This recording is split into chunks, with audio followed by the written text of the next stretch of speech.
നമസ്കാരം. എല്ലാ ദിവസവും രാവിലെയുള്ള പ്രീ മാർക്കറ്റ് റിപ്പോർട്ടിലേക്ക് കടക്കാം. നമ്മുടെ മാർക്കറ്റ് 26,000 മുകളിൽ ഇന്നലെ സസ്റ്റെയിൻ ചെയ്ത് നിന്നിട്ടുണ്ടായിരുന്നു. സ്റ്റീൽ സെക്ടറും റിലയൻസ് ഉൾപ്പെടെയുള്ള കമ്പനീസാണ് നിഫ്റ്റീനെ 26,000 മുകളിൽ ശക്തമായ നിലയിൽ പിടിച്ചു നിർത്താനായിട്ട് പറ്റിയത്. പക്ഷേ 26,000 എന്ന് പറയുന്ന റേഞ്ച് ഇപ്പോഴും അതൊരു സ്ട്രോങ് ആയ ലെവലായിട്ടില്ല. പല സമയത്തും ഈവൻ മാർക്കറ്റ് സമയത്തും 26,000 താഴെ മാർക്കറ്റ് പോകാറുണ്ട്. കാരണം ഗ്ലോബൽ ന്യൂസുകൾ അത്തരത്തിലാണ്. ഇന്ത്യയും യു എസും തമ്മിലുള്ള ചർച്ചകളെല്ലാം തന്നെ അത് അന്തിമഘട്ടത്തിലേക്ക് എത്തിയെന്ന് പറയപ്പെടുന്നു. എന്നാൽ ഔട്ട്കം വന്നിട്ടില്ല. ചൈനയായിട്ടും അതുപോലെ തന്നെ ഔട്ട്കം വന്നിട്ടില്ല. അതുകൊണ്ട് തന്നെയാണ് ഗോൾഡും ഓൾ ടൈം ഹൈ പോയി വീണ്ടും താഴെ പോയി. വീണ്ടും ഇക്വിറ്റി മാർക്കറ്റിൽ ഒരു സ്ഥിരതയില്ലായ്മ ഫീൽ ചെയ്യുന്നുണ്ട്. അപ്പോൾ വീണ്ടും ആളുകൾ ഗോൾഡ് ബൈ ചെയ്യുന്നു. അതാണ് നമ്മൾ ഗോൾഡിലും കാണപ്പെടുന്നത്. നമ്മൾ മാർക്കറ്റ് ഇന്നലെ ക്ലോസ് ചെയ്തതിന് ശേഷം യു എസിൽ ഇൻട്രസ്റ്റ് റേറ്റ് തീരുമാനങ്ങളുണ്ടായിരുന്നു. അപ്പോൾ 4% നിന്ന് 3.75% യു എസിലെ ഇൻട്രസ്റ്റ് കുറച്ച് കൊണ്ടുവന്നിട്ടുണ്ട്. എങ്കിലും ജെറോം പവലിൻ്റെ കമൻറ്റുകൾ മാർക്കറ്റിന് അത്ര ഫേവറബിൾ അല്ലായിരുന്നു. ഗ്ലോബൽ മാർക്കറ്റ് ഒന്ന് കണ്ടുവരാം. ഏറ്റവും താഴെ നാസ്ഡാക്ക് 130 പോയിൻറ്റ് പ്ലസ് ആയിരുന്നു. ഡോ എന്നാൽ 73 point minus. European market FTSE UK market മാത്രം 59 പോയിൻറ്റ് പ്ലസ്. ഫ്രാൻസ് 15 പോയിൻറ്റ് ഇടിഞ്ഞു. ജർമ്മൻ 154 പോയിൻറ്റ് ഇടിഞ്ഞു. ഇപ്പോൾ ട്രേഡ് ചെയ്യുന്ന ഏഷ്യൻ മാർക്കറ്റുകൾ ഫ്ലാറ്റായ രീതിയിലാണ് കാണാം. ജപ്പാൻ, കൊറിയ, ചൈന, ഓസ്ട്രേലിയ എല്ലാം തന്നെ. ബിറ്റ്കോയിൻ ഏകദേശം ഒരു 1,900 പോയിൻറ്റിൻ്റെ ഒരു ഇടിവുണ്ടായിട്ടുണ്ട്. ഗോൾഡും XIU/USD കാണാം $18 ഉയർന്നിട്ടുണ്ട്. ഇനി ഗിഫ്റ്റ് നിഫ്റ്റി നോക്കുകയാണെങ്കിൽ ഗിഫ്റ്റ് നിഫ്റ്റിയുടെ ചാർട്ട് ഇതാണ്. ഗിഫ്റ്റ് നിഫ്റ്റി ക്ലോസ് കാണാം, ഇന്നലത്തെ ക്ലോസ്. അതിനുശേഷം ഗിഫ്റ്റ് നിഫ്റ്റിയിൽ ഒരു പ്രോഫിറ്റ് ബുക്കിംഗ് മോഡാണ് ഇന്നലെ ഓവർനൈറ്റ് ഉണ്ടായിട്ടുള്ളത്. 26,250 ഗിഫ്റ്റ് നിഫ്റ്റിയുടെ ക്ലോസിങ്. ഇപ്പോൾ നിൽക്കുന്നത് 26,175 എന്ന നിലയിലാണ്. ഇന്ന് US മാർക്കറ്റിൽ ലിസ്റ്റ് ചെയ്ത ഇന്ത്യൻ കമ്പനികളിൽ പ്രധാനമായിട്ടും ഡോക്ടർ റെഡ്ഡി ഒന്ന് ശ്രദ്ധിക്കുക. കാരണം അവിടെ 8% ഒരു ഫോള് ഡോക്ടർ റെഡ്ഡി ഉണ്ടാക്കിയിട്ടുണ്ട്.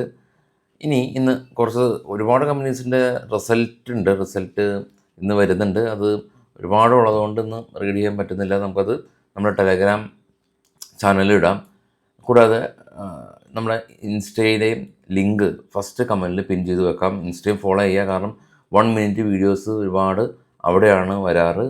അതുപോലെ തന്നെ ടെലഗ്രാമിൽ മാർക്കറ്റ് സമയത്ത് കുറച്ച് ന്യൂസുകൾ നമ്മൾ ടെലഗ്രാമിലാണ് ഇടാറ്. ഇത് രണ്ടും ന്യൂസ് ബേസ്ഡാണ്. എങ്ങനെയാണ് നമ്മുടെ യൂട്യൂബ് അതുപോലെ തന്നെയാണ് ടെലഗ്രാം, ഇൻസ്റ്റ ഉള്ളത്. അപ്പോൾ ക്ലിക്ക് ചെയ്ത് മാത്രം ജോയിൻ ചെയ്യുക. സെർച്ച് ചെയ്യുമ്പോൾ നമ്മുടെ പേരിന് സമാനമായിട്ടുള്ള മറ്റുള്ള പേരുകൾ പോപ്പപ്പ് ചെയ്ത് വന്നേക്കാം. ഇനി സ്റ്റോക്കുകളിലെ കുറച്ച് വാർത്തകളിലേക്ക് പോകാം. ബൈസൽ റെക്കമെൻഡേഷൻ അല്ല. L&T company net profit 15.6% year on year ഉയർന്ന് 3,976 കോടി രൂപ കരസ്ഥമാക്കി. BHCL കമ്പനി നെറ്റ് പ്രോഫിറ്റ് 280% ഉയർന്നു 368 കോടി രൂപ കരസ്ഥമാക്കി. PB ഫിൻടെക് നെറ്റ് പ്രോഫിറ്റ് 166% ഉയർന്നു.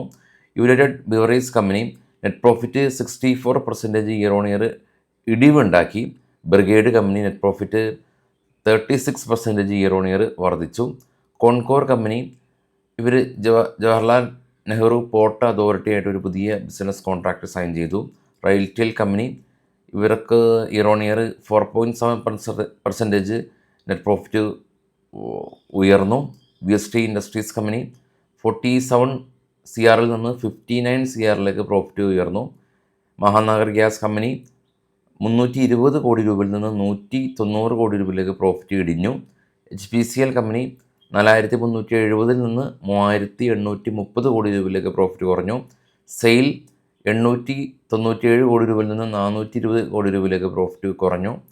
NTPC ഗ്രീൻ കമ്പനി 38 കോടി രൂപയിൽ നിന്ന് 87 കോടി രൂപയിലേക്ക് പ്രോഫിറ്റ് ഉയർന്നു. ദിലീപ് ബിൽഡ്കോൺ കമ്പനി 30 കോടി രൂപയുടെ ഓർഡർ കിട്ടി. കാപ്രി ഗ്ലോബൽ കമ്പനി 97 കോടി രൂപയിൽ നിന്ന് 236 കോടി രൂപയിലേക്ക് പ്രോഫിറ്റ് ഉയർന്നതായിട്ടാണ് ഇപ്പോൾ ഉള്ള ന്യൂസുകൾ. വൈകിട്ട് പോസ്റ്റ് മാർക്കറ്റ് എത്താം. എല്ലാ ട്രേഡിംഗ് സുഹൃത്തുക്കൾക്കും ഫ്രണ്ട്സ് ആൻഡ് ഫാമിലിക്കും നിങ്ങൾ ജോയിൻ ചെയ്തിട്ടുള്ള ഗ്രൂപ്പിലേക്ക് എല്ലാവർക്കും ചാനൽ ഷെയർ ചെയ്ത് കൊടുക്കാൻ മറക്കരുത്. എല്ലാവർക്കും ന്യൂസ് അറിയേണ്ടത് അവരുടെയും ആവശ്യമാണ്. നമുക്കും എല്ലാവർക്കും ഗുണകരമാകും. Thank you.